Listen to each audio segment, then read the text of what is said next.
Hello and welcome back to the Flight Ready podcast. I'm LoudGuns and this is Master Ben. Say hi, Master Ben. Hi, everyone. Excellent. Today we are on episode number 8, I believe. And we're going to be doing a bit of a post-mortem on the most recent resupply event, but also just generally talking about Star Citizen events and asking the question of whether they're getting progressively better or progressively worse. I don't know that it would necessarily be black and white. I think if it was black and white, it was just like bad. Then probably this would be quite a tragic podcast. I nearly fell You foul. too short. You see that? I nearly fell foul of the swearing in the first minute there, Ben. But I pulled We removed myself up that rule. short. So They've changed that terms of service. We're fine now. We can swear all we like in the first well, minute. excellent. I'll remember that for next time. I think my brain is still in like don't do it loud territory. So yeah, just let's jump right into it. How have you been finding the supply initiative or Second Life or whatever of its many names we're gonna be yo-yoing between? I'm gonna give my executive summary first, and then I'm sure we'll break into it more as we go along. This has been the event that has made me burn out from a game again. And usually my burnouts are fairly scheduled, right? I get to like December, January time, IAE's passed, everyone's got excited, new stuff. We usually get a dodgy December patch, but it's still got some good content in. So you're still enjoying the game, but you're battling through some bugs. And then you get December and think, nah, gonna take a break now. And that's quite nice. But all it took, who knew? All it took was 2,000 or something SCU of blooming boxes. And I just sort of thought, you know what? It's been pretty tricky. It's been pretty tricky, I won't lie. And it's still not done. Yeah, still not done. How What many about have you, you man? done? Have you done it? How many have you done? Have you How's that done? done? So there's 2,800. Yeah. Also, initially, on my maths, I thought it was 1,800. So I planned it out. I was like, this isn't too bad. And when I logged in and saw that, livid. Um, but I've done 2,000. I've done 2,000. So I've got one more C2 worth of boxes to move effectively. Obviously, not on the cargo grid, but if you slam them in, you're absolutely fine. And then I can know that when I leave this world, You're frozen. There we go. But and we're you're back. You're back. Right. Seamless Nothing transition. ever happened there. yeah, star wipe, and we're here. When I you know leave now this when I world, you leave. were just tempting fate, mate. Yeah. That was it. Shit, you did. No, when I go, I can now know, or soon to know, that I will have a nice black Hurston piece of armor. And they'll go, God, he was such a worker. It was so worth it. I'd Yeah. leave it. Yeah. Make sure it's in your will. That's all I can say. I mean, Absolutely. Yeah. I mean, I'm sure CIG won't have hit liquidation. I hope not. And it can be passed on to the next generation to go, wow, it's great armor. Exactly. Yeah. How much is it worth? Yeah. yeah. Sell it off. Come on. So Glad you enjoyed it. I think I have done. So I've done 2 of the factions to completion. 2 boxes. No, 2 SU. Yeah, that's it. It's great. No, I've done all of Hurston and I've done all of ArtCorp mostly because I love the C2 to the extent that I quite often end up with more than one C2 in my hangar. Just because it's like when you're running events and stuff, it's useful to be able to do things like preload ships. And then it's actually useful to have recognizable skins on your different C2s because the hangar ASOP terminals don't, C2-1 might become C2-4 at random. So it's not like you can be like, all of the jet bikes are in C2 number 4, and I need to pull that one next. You need to sometimes do the test, right? Of, that's the yellow C2. No, I need the silver C2. So having multiple C2 skins, actually quite useful. So I did Hurston and ArtCorp to completion. And then I did Crusader and Microtech to level 2. Because I was just like, at that point, I was like, I just want to get the armor. I will get the armor for all the factions. But then that's me done. Like, I petered out on it. I think the thing was I was sort of min-maxing it pretty hard. I was doing it through like the combat missions with the Idris. It was all right because as we were chatting about before we hit record, I had a little bit of a cold, and it was like it was something to do with sort of like a bit of a TV show on in the background, travel Yeah. around between the different ones, load the boxes, but it wasn't exactly wow, I'm having such a good time. This is so immersive. Yeah, yeah, and it was a case of sort of like the rewards being skins. I don't know. It's sort of like it inspires that bit of FOMO in you, doesn't it? Of like, Yeah, yeah, definitely. oh, these are cool skins, and like I want to get the chance to get them, and particularly if the skins that you actually really care about are the level 5 ones. That's Yeah, like, yeah. it is quite a lot of cargo to move. Um, but I don't know. I think it was a good idea overall as a premise, as something to be running. It was a bit grindy, even just to complete Yeah, one for an yeah. average player. Um, and I don't know. I mean, like there wasn't. It didn't leave me wanting to go back and do more of it when I was done. Yeah. Like it was like I want to get to the level of the rewards I want, and then this is kind of the last thing I want to do now. Like which I would say probably isn't a very good sort of signal for I think, how great an event it was. yeah, the way I always look at it is even today I reminisce about 317 where we had a god tier Xeno threat, a god tier Siege of Orison, and Jumptown was in its heyday where it was actually valuable enough to be running with a group and you could all actually make decent money. And those are the events where even then I'm like, wow, it'd have been so cool to have that right now. The Worm is sick, love it. Half Four, amazing, just great. But I get what they're doing here. This whole like let's have something where the whole server can do something exact same time and work towards a goal. To me, there needs to be more.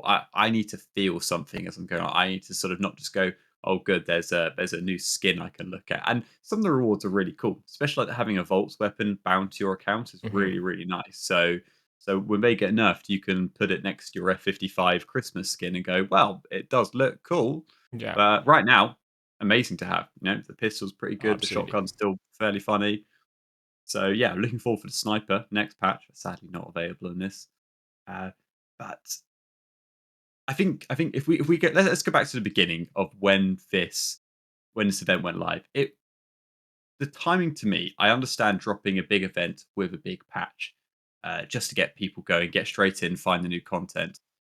But do you think there maybe should have been even 3 days, maybe a week to go? We're just going to test to see if the servers are running, and then we're going to get going with this. Yeah. And I do think it's one of those things where, because there's so many patches now, I I really don't know how I feel about the amount of patches. I'll be honest. Yeah. It's I mean it's kind of almost too much to keep up with at times. That's sort of how it feels, and I think that does add to the FOMO feeling of like, oh, like, because there were a lot of people asking in Discord like, how long have I got? How long until 4.3? Yeah. And I know that the event is confirmed as extending at least partway into 4.3 now, because they respect that it was off to such a bad start that Mm. it sort of needs that really. Um, but there's also an element of I think I used to play the PTU more, because it was sort of maybe 3 months I'd had the current patch in my hands. And then you'd get into that last of the 3 months. You'd have been playing the current patch for 2.5 months. The new PTU would come out, and it would be like, yeah, I mean, I'm maybe a little bit bored of the current patch. Yeah. This is a chance to go and engage with the new stuff, and I'm going to play it, and I'm going to test it, and I'm going to provide feedback on it, in that way. Whereas now with it being like patch, patch, patch, patch, patch, it's a bit like, well, I've only got so much time left with this current patch, so I want to just carry on doing what I'm trying to get done in that. And there's no great inspiration to go and play the PTU for a couple of weeks because it's going to be in my hands in a couple of weeks. It's not going to be a long PTU. And that really sort of begs the question, like, are these events being tested enough before they get pushed to live? And do CIG care? Is the other side of that as well? Because I'm pretty sure sort of worries about freight elevators not working were communicated. They were in the known issues list, and they pushed the patch anyway. And then it was sort of like oh well, to hell with it. It will get fixed. Yeah, it will work itself. And like I totally agree with it. It's sort of the logic of what's the two probably most fundamental or three most fundamental aspects of this event. A, mission allocation, make sure you send people to different locations. That didn't work. B, freight elevators, make sure people can actually, get freight. That didn't work. And then C, make sure there's enough hangars so that when I need to go and drop off the cargo, I can do that. Especially, which happens in every single game, when everyone will rally around one faction because they see it's winning so that they get the tier 5 or the winning skin effectively. And that also didn't happen. Now, two of those issues could have been fixed really easily. You can't, you can slap on more hangars to a station, but it's going to take a bit more time. And if you just wanted to go down to the planet, there was less of a queue. But you know, uh, the feeling of arriving at a station says estimated wait time 600 seconds, and it's like in any game like that's probably a Battlefield 6 round. That's probably a Helldivers level, or I'll sit here and twiddle my thumbs, which would be great if I was employed to play the game. But when I come back from my job and want to chill, it's a little bit tricky after a while, right? Yeah. I mean, it is it. So this is the flip side of it, which is one of the things because, and it came up in a conversation I was having. Well, we've got the casual SC lounge in the Discord, which I am really loving because it's just like sit in there, do your own thing. Usually some of the more chilled out activities, and then have a chat and you chat through these sorts of Yeah. things. And one of the things which came up was sort of like people were saying about how woeful this event is. But then I opened the Mobiglass and the tracker for it, and that's a really cool feature in itself. Like this Really good. whole idea of like a world event, like literally millions of SCU of cargo have been delivered, like well into the millions. And surely that in itself, like that sheer volume of testing, like you can look at it that way, right? You can look at it as like, was it successful as an event? Probably not. Like, there's a lot of stuff to learn from this about what not to do. But was it successful as a testing motivator? Clearly, like objectively, yes, Yeah. because millions of cargo units getting delivered, which means if they can't fix cargo elevators off the back of this data, Yeah. if they can't address a lot of that tech stuff, then what will it take?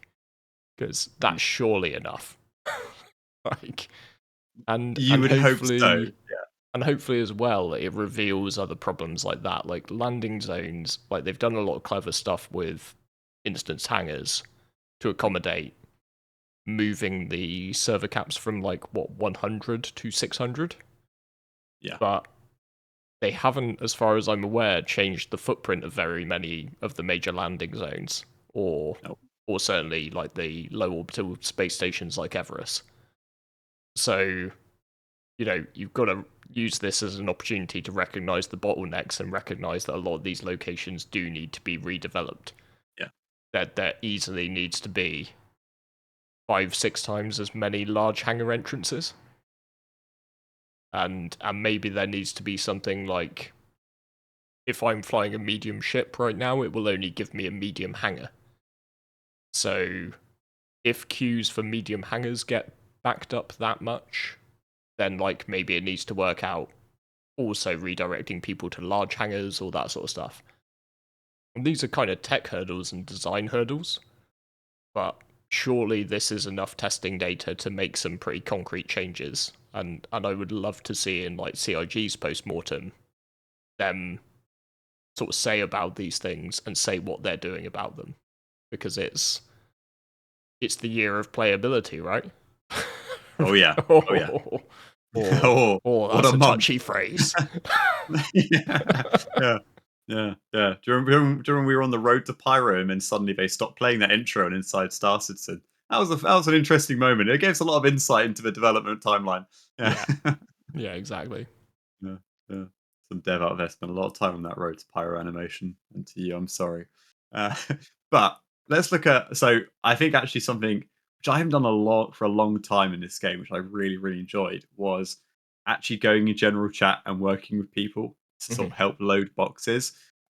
Now, the end of the story is I got the cruise control bug and slammed into the station and lost all the boxes. But the bit before that was really nice because it was two rafts and me and a C2 gathered around a platform or gathered around with a cargo elevator, obviously comically too small to get out 16 Mhm. SU boxes.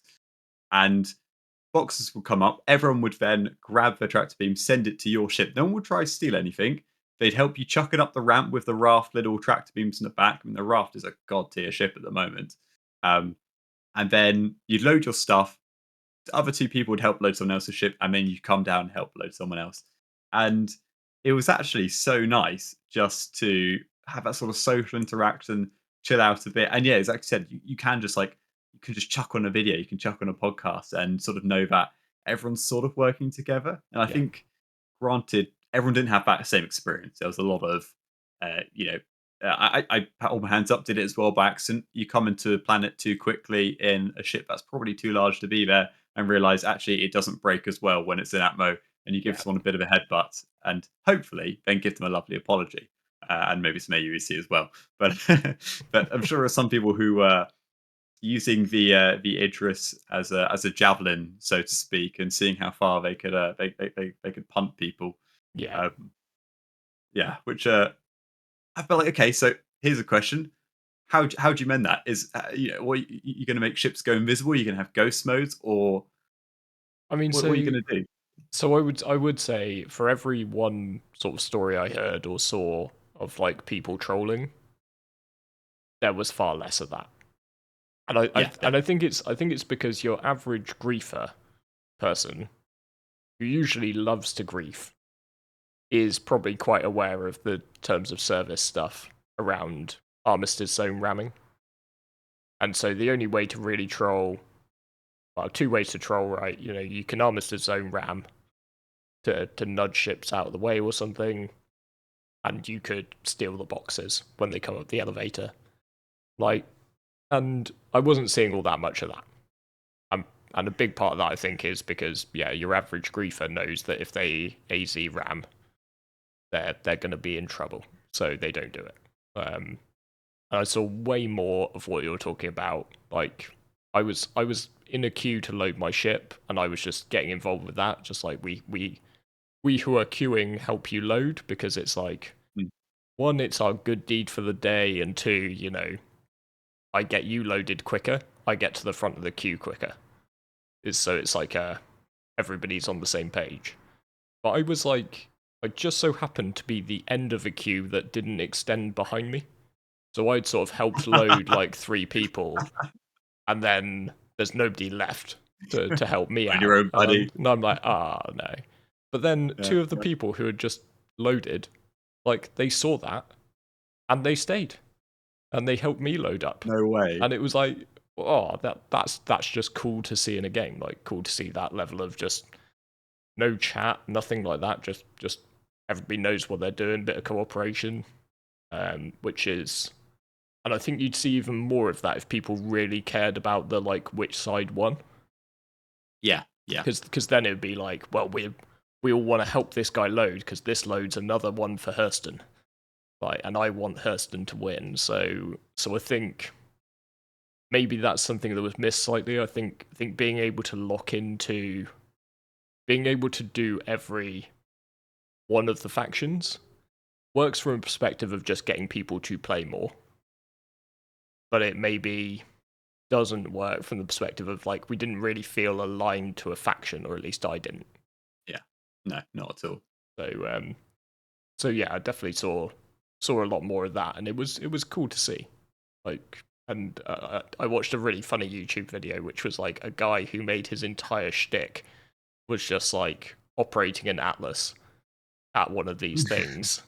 He wasn't even loading his own ship, he wasn't even doing his own missions. He was just there in an Atlas, and then everybody who got to the front of the queue, he was just like yeeting boxes into their ship, like, That's awesome. which is yeah, really cool to see. Mm. But no, I can't help but think that like yeah, I mean the event could have been a lot more varied. I much preferred Supply or Die as one of these Yes. sort of. I thought that was probably a better balance, and I liked the balance there of because I started out trying to do some mining on this when the Mm. missions weren't working very well, but like the speed at which you could complete this event through mining versus any of the other options was just so slow. Yeah. Um, Whereas Supply or Die really had like that variance, and obviously with the way they did it, where they were like, you can buy the cargo, but the cargo is massively inflated in price, versus you can mine the cargo, at which point you get it for free. So completely Yeah. changing your profitability on doing the runs was made that push into mining much more effective.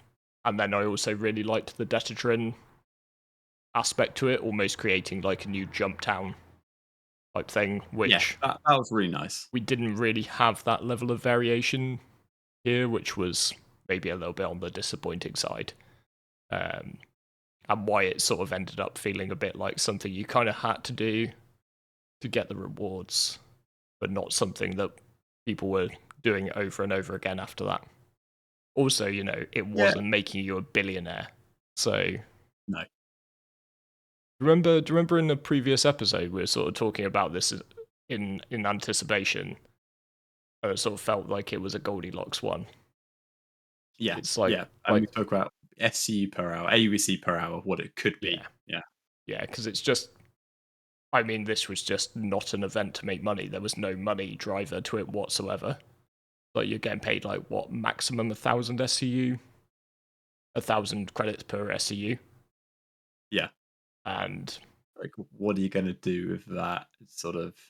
yeah, yeah, And as the prices inflates more, and I think it's always a tricky one, isn't it? Between we need to generate time sinks to keep people engaged, keep people in the game.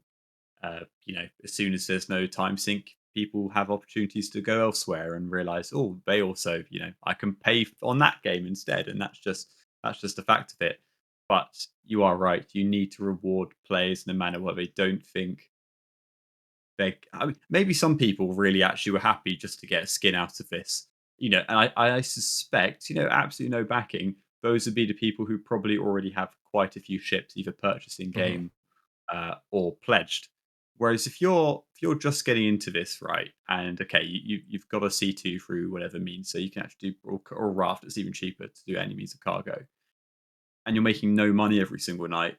Well, when this patch ends and we get whatever's coming next, a more ship combat based event, you can't afford that ship, and now you've got to grind for it in another means, and sort of a month of time moving what could be 8,000 or about 9, 10,000 boxes is just for nothing, so to speak. Sure, you've got a nice looking bolt gun and a new piece of armor, but that has no actual value. That has no value when I go to New Deal and try to buy a ship.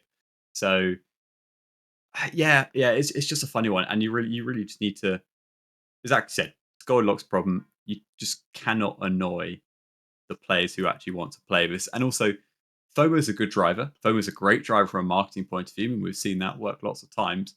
But it can have the exact inverse problem of the moment where you fall off that curve and suddenly realize, I don't particularly care about this. You go from sort of going along with the game every now and again to just totally switched off from it and Yeah. waiting for that problem to be over effectively, which I suppose in my case, sort of what's happened. But Yeah, let's get right back it can in. actually build like resentment basically Yeah. Yeah. into it.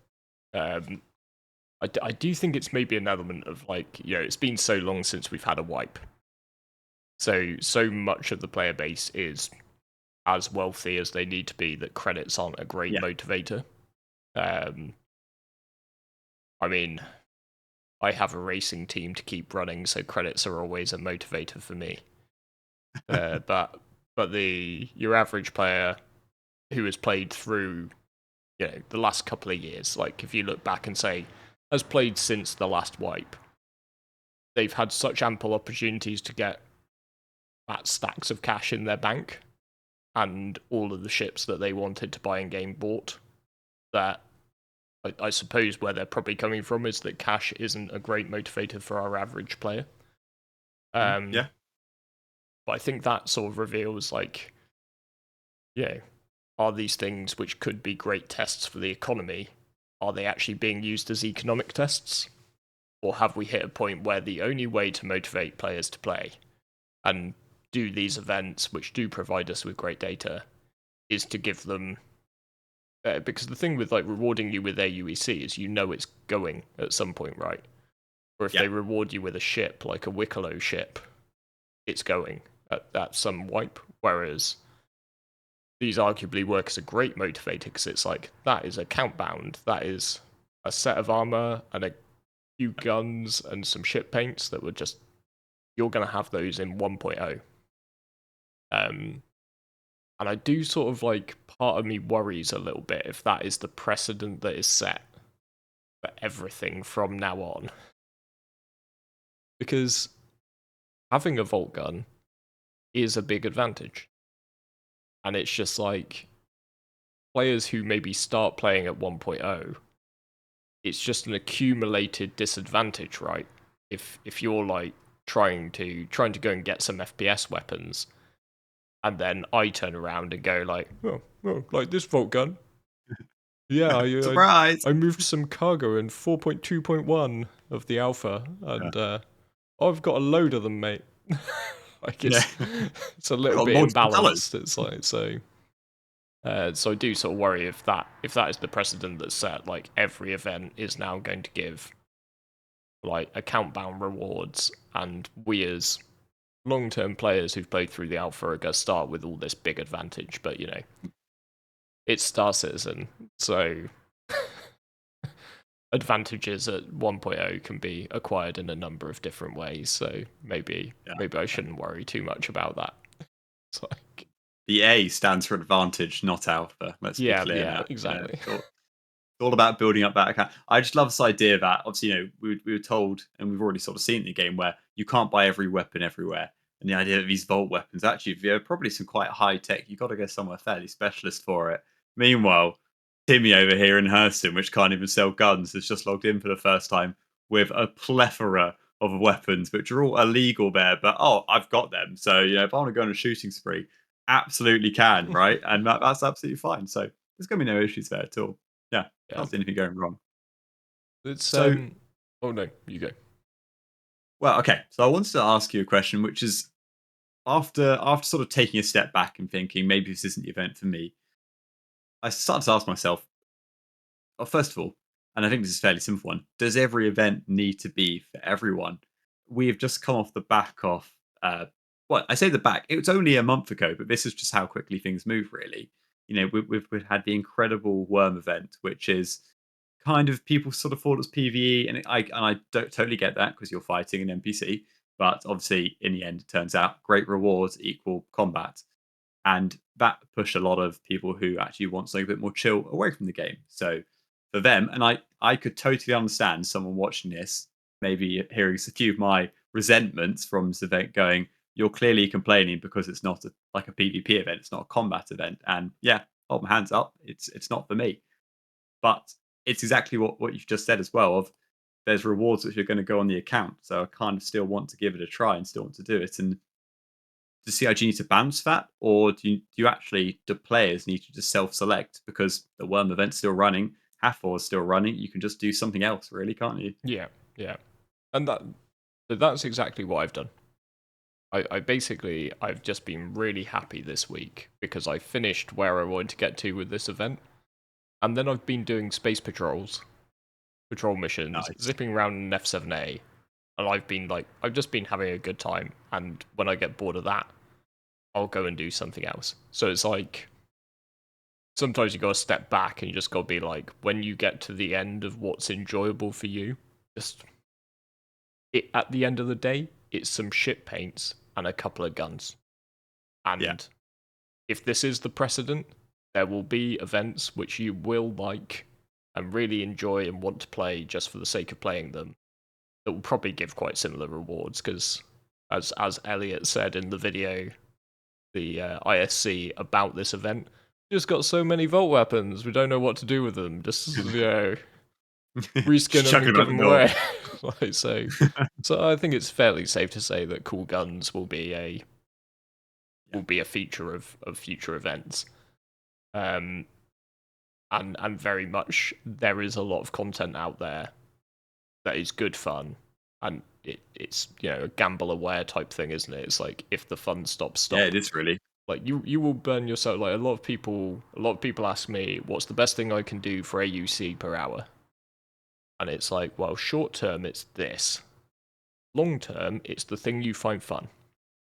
Because you will put a lot more hours in if you are enjoying what you're doing, and you will enjoy the game. Like, it's meant to be, it's a game. It's not a job. Do it for fun. Like, so, Yeah, yeah, exactly. whereas like I know when I first started playing, all I cared about was like, how do I make X million per hour? Yeah, Because yeah, I don't have $1,000 to buy ships, so I want to buy ships in game as quickly as possible.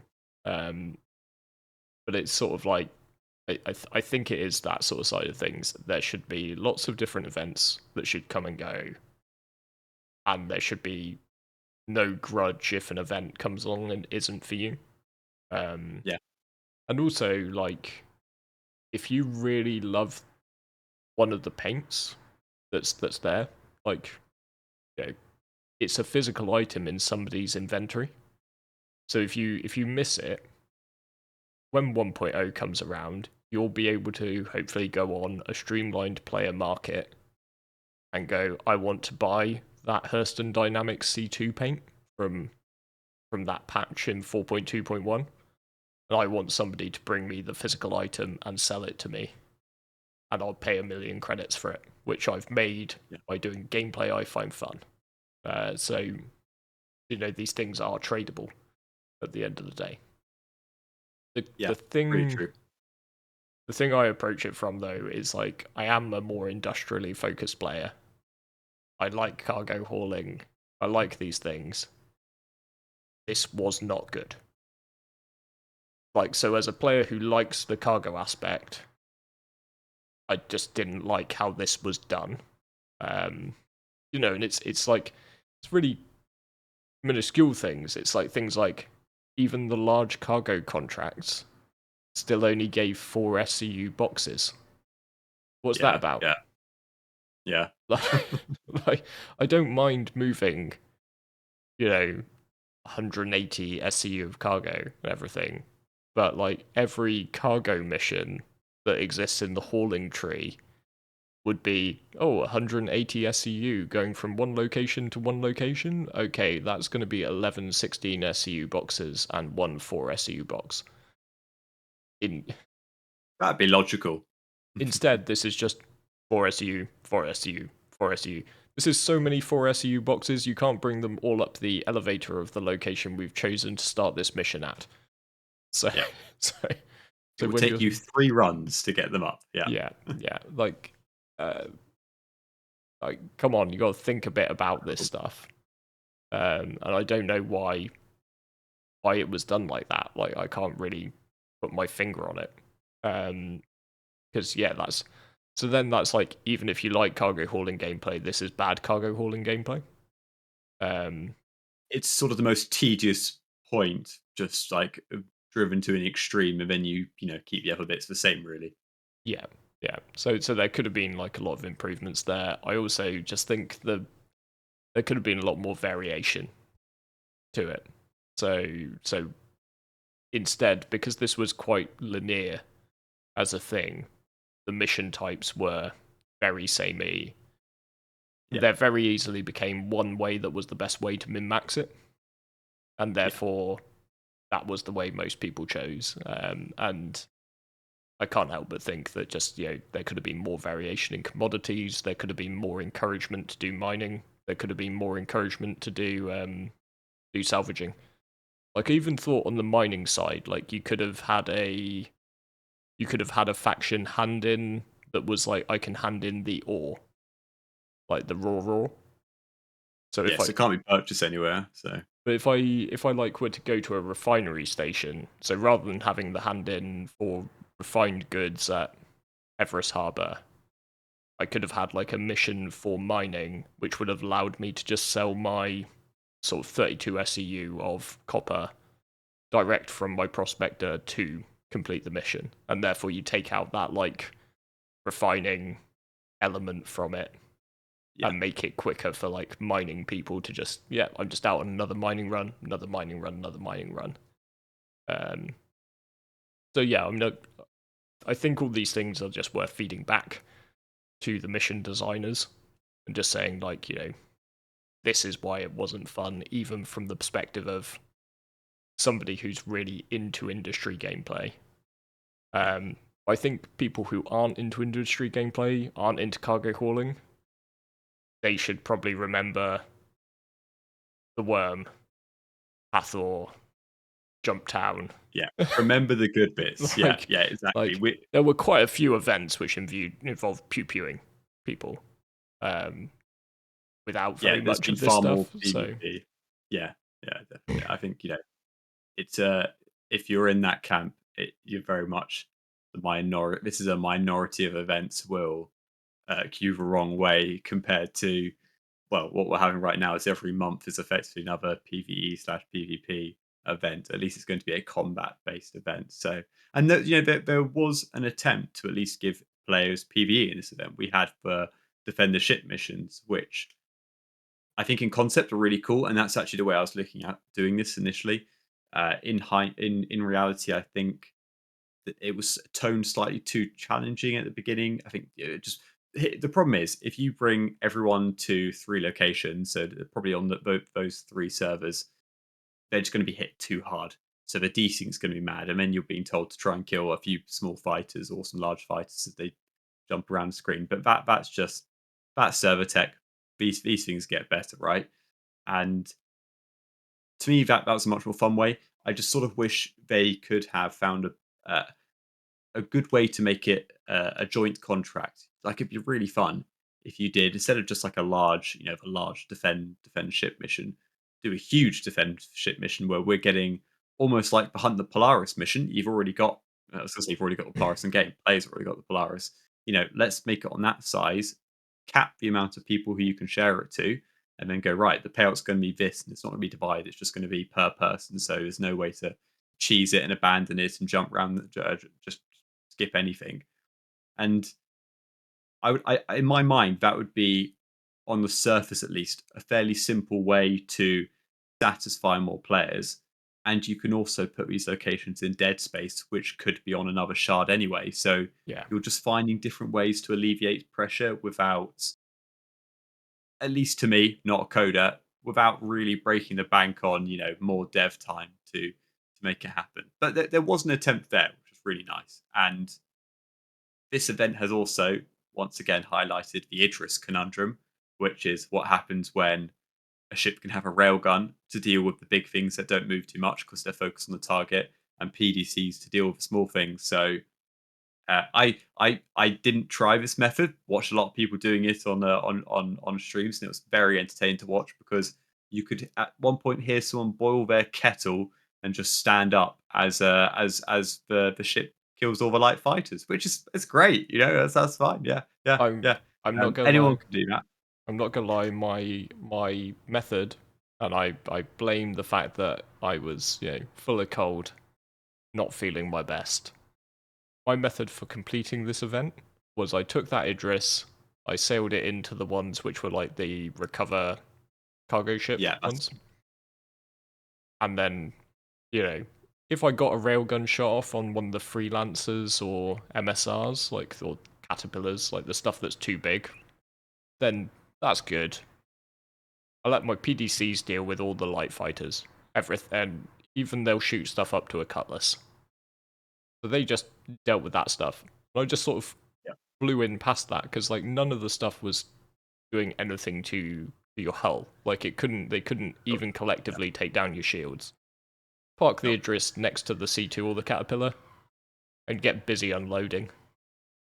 Like while this is going, like the closest I came to danger was I got shot by one of my own PDC turrets as I was in EVA out the back of the Idris. Like one of the PDC turrets shot me.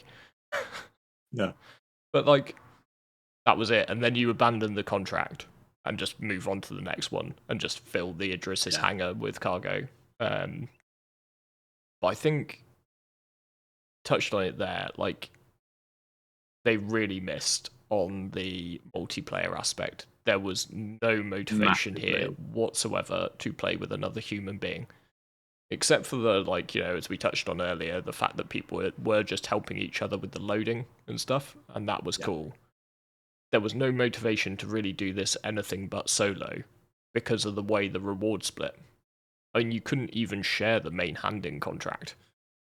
Like it was just each person had to individually take their own, and beyond maybe being a bit quicker if you were sort of doing my technique but with two people on board, like one person to unload, it it didn't motivate you to go and play in a group, and there was no aspect of it. So I think there could have been like a mission which was like, this is the multiplayer mission. Because I get all the people who will say, well, I'm solo and I play solo and I don't care. Everything seems to be around having a big group. But it's like, it is an MMO. like, yeah, yeah. and I just think there could have been some better motivation in there of people playing it like it was an MMO, um, rather than just solo is the best way. Yeah, it's a fun, and it sort of comes to that question of are patches. I know they say patches aren't released now until they're ready, but maybe if we take a step back from release and actually look at the planning phase, is like I said, just not enough planning time to go, what could make this better, and are we dealing with not data? When I say data, I don't mean as if it's out like old tech or anything, but just the infrastructure you already have available. So why don't we get 16 SU boxes as well? And I'm not saying they can or can't, but how easily can 16 SU boxes fit on the cargo lifts that are already on the sites? Some of these sites only have one elevator anyway, so we're already giving ourselves a massive handicap, which we're now going to try and work around to make these events work. So yeah, it's same again with sites. Like why doesn't it, look at Grimhex back in the day? Everyone set their spawn to Grimhex. There was only one level of medical beds, so you could be in a queue of like 20 people, and then they just artificially added like 30, 40 more floors. That solved the problem. That's a lot harder with a moving door. You've got to put it somewhere. So there are just things in place they need to mend to bring to a different level, really. But the event is coming to a close, and I think we've given some very fair and honest feedback on it. But we spoke about this a little bit last episode. I think we should touch on it again now. What should the winner get? And I'm not talking about what should the winner like rewards be. We know you're going to get a skin. It's going to be a dark skin or whatever. Um, what should Hurston get? Hurston should somehow celebrate the fact that they have won this.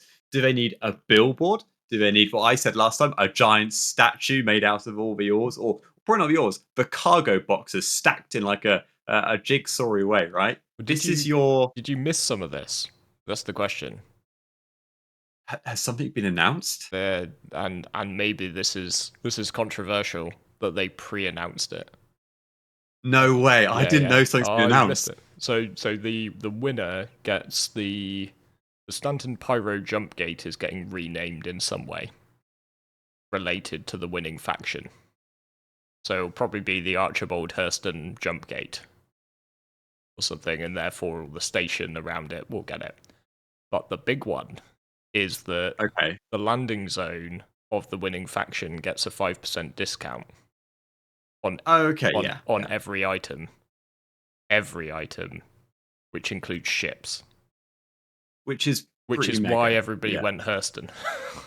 like, Yeah. Yeah. because then it's like the best ship shop in the game gets a 5% discount, and I don't know, I like I and you know this is just drama in the making, right? Mm, yeah. I could probably pre-record the drama reaction video, but when CIG mysteriously redistribute a lot Yeah. of the Yeah. really good ships out of New Deal to Yeah. Astro Armada, the Crusader Industries showroom, and the ship shops in Pyro. Yeah. I, Spectrum's gonna go ablaze, but like I'm calling it now Completely. Nostradamus style. Like that's gonna Mm, happen because all of a sudden, like what Aegis ships uh tend to be at New Deal at the moment. yeah. So they ever decide It's to fun. make an Idris cash buyable, they're gonna take 5% off that. I don't think so. Well, you just add 5% to the price anyway, don't you? Really? Yeah. Yeah, yeah. We haven't had a ship price increase for a while. Oh, wouldn't it be a shame if we Mysteriously, what about 10%? 10%? shipping, yeah, yeah, yeah. Ships out of Hurston specifically just went up 10%. Yeah, what an But no, unfortunate thing but I inflation these think, days. but I think there could have been, and I I'm think almost physical. I think there should be something physical, and maybe to be fair, even I think it would be cool enough if there was some sort of like, let's just say Hurston carry on and win it. I mean, they've got a comfortable enough lead at this point, although I think the Microtech folks have been. I think everybody who doesn't want Hurston to win is now just locking on Microtech. So it's just like there could actually still be a race in this. But I think if they could maybe do a visual upgrade to the Pyro Stanton jump station. Yeah, So like, let's get some gold statues of our various Hurston lads. that would be so good. Like, because at the end of the day, it's just going to be funny, right? And that's all we need. We just need a Yeah. bit of a joke around it because that's all.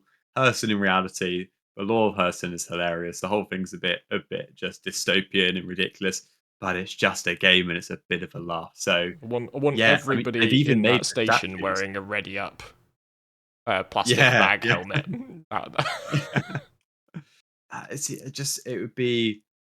I really think they should lean into it. I don't think they should miss this opportunity to do something a bit silly and like actually, yeah, we can have a bit of a laugh. But yeah, I'll be honest, I totally forgot about the 5%. Yeah, it's going to really change the world. That I've been quite enjoying one thing which I have been enjoying from a sort of lore perspective is the new loading screens though yes, with the like the news splash. So I think they can do some more stuff around that as well. Sort of it's Mm, just good like storytelling. And if you sort of saw that on like the various screens and billboards in the game as you're walking past it and things like that, that would be that bit more immersive. But yeah, gold statues, please, at the Pyro Gateway Station. Be it's really so good. good. Yeah, So, it'd be really nice.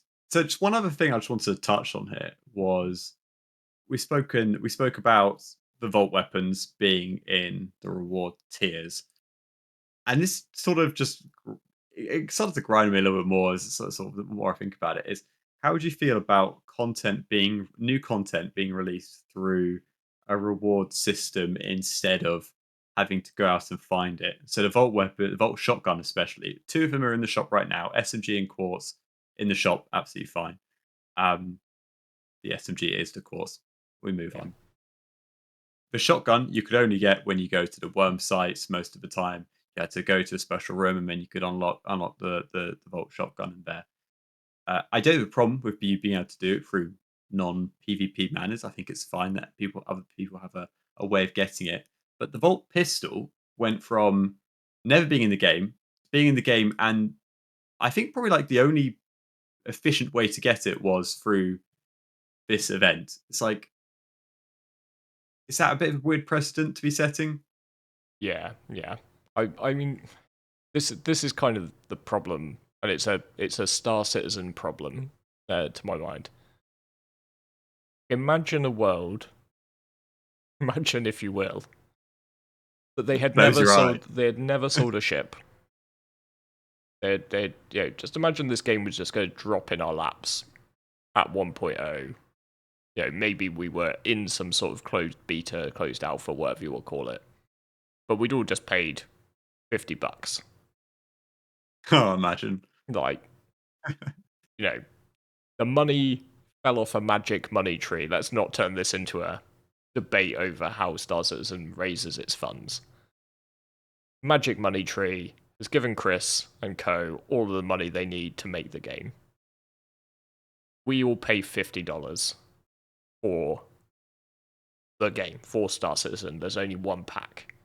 And like on a start screen, you're confronted with a choice of like Aurora, Mustang, Cutter, a subset of ships Yeah. that are deemed starters, and you make your selection at that sort of starter member.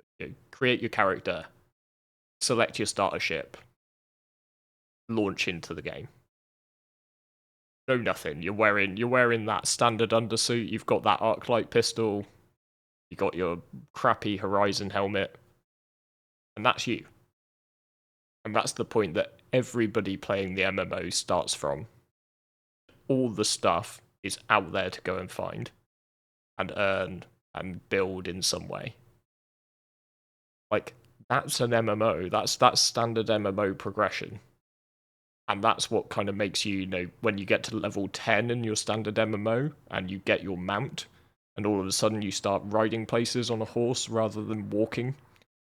It's these things that like make you feel like, oh, I've just jumped up a level. I've just jumped up a level. I've got to really go and run that dungeon.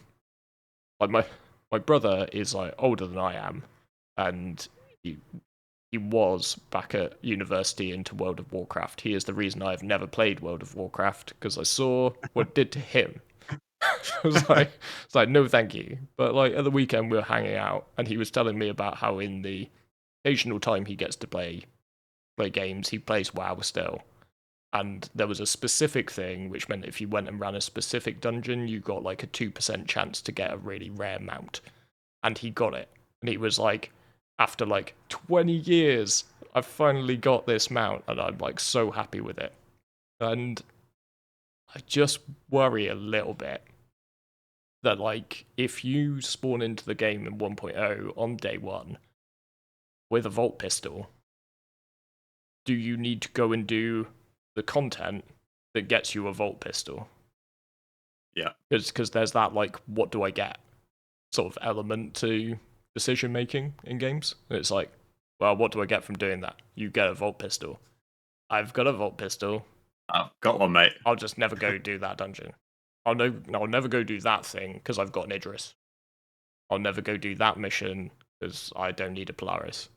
Like, and it's sort of like, it's that, like, and it's particularly if they sell everything or make everything rewards for various things we did during playtesting. Then the second question, though, there, Ben, is do we matter? Like, are we just the limited group of people who are in this, playing the alpha, playtesting it? And actually, if the game releases and is good and is well developed, will we get so outnumbered by people who think that buying anything more than an Aurora is mad? That actually, I what they gave I us and the fact that we're super rich and not motivated to do certain content doesn't matter that much. in my heart of hearts, I really truly want someone to clip this and send it to me in the future. I do not see a day where the player base will have an influx of people large enough to outweigh those who have purchased anything more than a starter ship. Truly, I just and maybe it's just because I can't visualize it because I'm so used to the average account is for about $130, $120 these days. Everyone on average has a Cutlass Black, right? And yeah, around there, obviously you'd have to ignore game pack prices. I just really struggle to believe that day will come where there's going to be enough people to go like, dude, you bought a javelin. Why? Why? I can just I can get it in the game, right? Like that's dumb. It's just I mean, this in itself is a whole episode, right? But Yeah. it's just in my mind, I think the game's potential has already been so limited the second you allow people to buy past things like and all you can do is compare to other experiences you've had. Mhm. I look at the days of Elite Dangerous where I was so excited to go and get I think it was called a Vulture or Valkyrie or something like that, and it was crazy because it had like two large or medium hard points. Someone's going to be so annoyed. I've got all of that wrong so far, but I was I, like, I don't know I enough to can't. correct you, so I'm sorry. Yeah, yeah, right. I think it was two large hard points, and it was just like, but then you get it, and it's like, okay, so it's actually not a very good ship initially. I now need to go and get better modules for it. So I now need to go join certain factions. I need to do this, and like actually really exciting. And you're building this amazing experience, and it's amazing because you've worked for it. Mm, You weren't given this. You've worked for it, and you have that sense of pride and that sense of winning. yeah. Uh, and the answer to this, by the way, is Ben. You should have bought anything then, because you're not wrong, right? You're not Yeah. wrong. Well, You take that spirit I'm and very calling it control. now. It's 2025, right? 2050 Star Citizen Classic. Yeah, I reckon that'll happen at some point down the line. Like yeah. that game will get released. The one that like is just like we don't care what you spent on Star Citizen. Nope. Everybody playing Star Citizen Classic starts with an Aurora and a Odyssey jumpsuit Yeah, and an arc-light and pistol. Oh, but I'd be I all did the for it. event in 4.2.1. No, it doesn't. Different game. Where's my bolt pistol? It's a different game. It's Star Citizen Yeah, Classic. It's not Star Citizen. and So yeah, yeah. but like that's it. That's exactly it. Like if it continues, then there will be that day where like actually I want to know what everyone else felt like. But as soon as you've tasted the other side of it, you can never go back. Well, So it's also the fact that you're always going to exist in a world where other people have these things, right? yeah, So the yeah, really key thing is, there's a certain excitement in survival games when you get a wipe because everybody is back to waking up on a beach with nothing. mm, Like you're all starting from exactly the same point. So when somebody beats you because they've crafted an assault rifle and you are trying to fight them with a longbow, it's because they're better at the game than you or they sank more hours in, but like they tried harder, so they won that fight. Like, and it's particularly great when you kill them with the longbow and steal their assault rifle. but we probably won't ever get that because the person who kills you with the Volt pistol in the first fight when you're running around with an arc-light pistol, you'll never know if that person just played harder than you and worked harder than you, or if you can just turn around and go, meh, pay to win. yeah. I You do should have wonder. been I there, do man. wonder if the balance will be that like crafting and the tiers of items that they've talked about will be such a quantum leap from the base items and the base ships. So it's like, great. You bought a javelin, but Pretty this shit group of javelin, mate. people have manufactured a tier 5 javelin and it just Yeah, wiped the floor with you. It was yeah. not even a contest. So I wonder if that might sort of play into it more. And obviously in Star Citizen there is an element of like it's not like a tab target MMO. And it's the thing I always get told off when I point out that Star Citizen is very definitely, in my opinion, pay to win. Like somebody instantly leaps in with like, no, there's skill, and there is There is a high level of There skill is, expression. yeah. You know, it's like paying for a better ship doesn't make you any better at putting the crosshairs on the target. Yeah. So there is that, and that's going to normalize some of this stuff. Like, sure, you've got a better pistol, but can you actually hit me with it? My recent experience of trying the Battlefield 6 beta indicated that I'm not very good at hitting people with the guns. so yeah, that's why I stuck to just running around reviving people as the ultimate medic.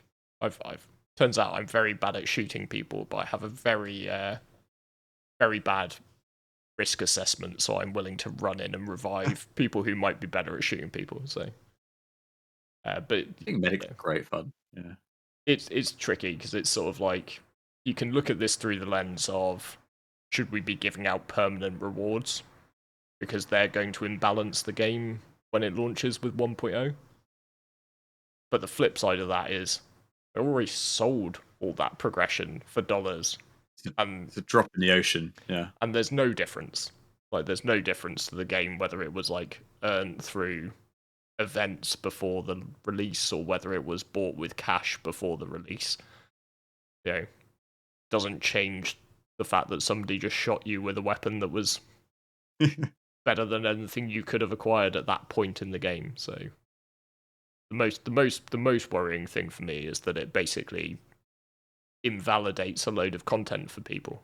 Yeah, it's sort of like yeah.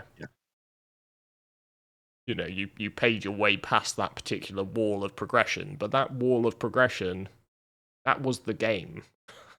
Well, yeah, exactly. Like the Polaris is a great example, right? Where the Polaris and Wicklow, God, if that's the only way you could get it, this would be like never ending. This org would be spending its time to get as many of these as we can because it's the only way you can get it.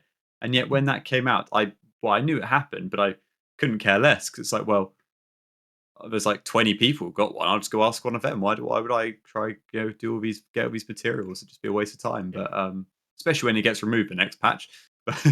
So that was the thing which killed that idea for me. I'll be honest. That we built that one in 48 hours, but then 72 hours after we built it, it was gone. It's bye gone. bye. Yeah, what a win. Support ticket. Nothing we can do. Sorry. It's like, okay, thanks. Copy pasta response. Yeah. You're not the only one, buddy. Sorry. I think to be fair, the saving grace probably will be that a lot of these missions won't just be for get a Vault pistol, or maybe those missions will exist, but they will be a smaller percentage of the content, mostly tailored for newer players.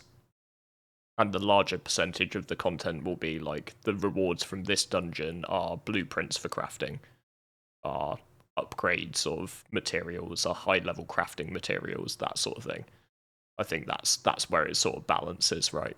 And obviously, sort of with the various tiers of crafting, it also opens up the yes, you have a Vault pistol, but you don't have a tier 2 Vault pistol, tier 3 Vault pistol. Yeah, there's the item rarity can come into it to motivate people to do certain dungeons, certain other content, reputation grind with certain factions. So yeah, I think as long as these items might seem pretty powerful now, but as long as what comes out in the future leaves them as not actually that powerful. As long as there's a good bit of power creep. I was going to say, you've heard it here first. As long as there's power creep in a game, don't worry. It's going to be fine. It's not. Don't even panic, mate. This thing is going to be so bad in 1.0. They're just going to turn the electricity off, and it's going to be useless and pointless weapon then. Yeah.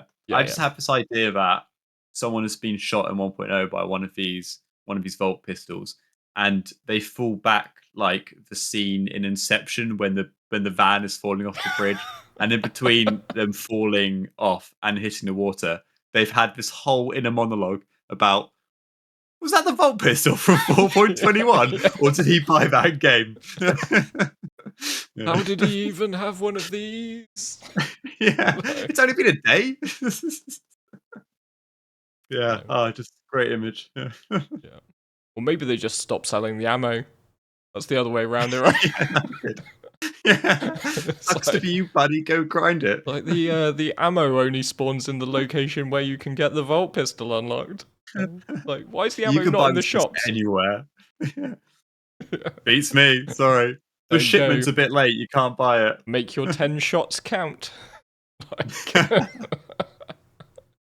Oh, we have solved the power creep. Don't sell the ammo. just restrict ammunition. Job done. Yeah, I'm that's the sure. I'm answer. sure people would love That's that. Yeah, yeah. The year of playability goes down as the year of unplayability. There's some dev writing. It's like, bloody hell, that's a really good idea. Take the ammo away. Oh He's a yeah. genius. Yeah, and let's just make sure in the ISC that we say it was LoudGuns and Master Ben who gave us this idea. They had a really good. I remember that when they nerfed the Ion the first time, because I'll always remember that. And It's not they like had that's a sore spot for you at all, is it, Ben? no, not at all. I don't want to go into that conversation.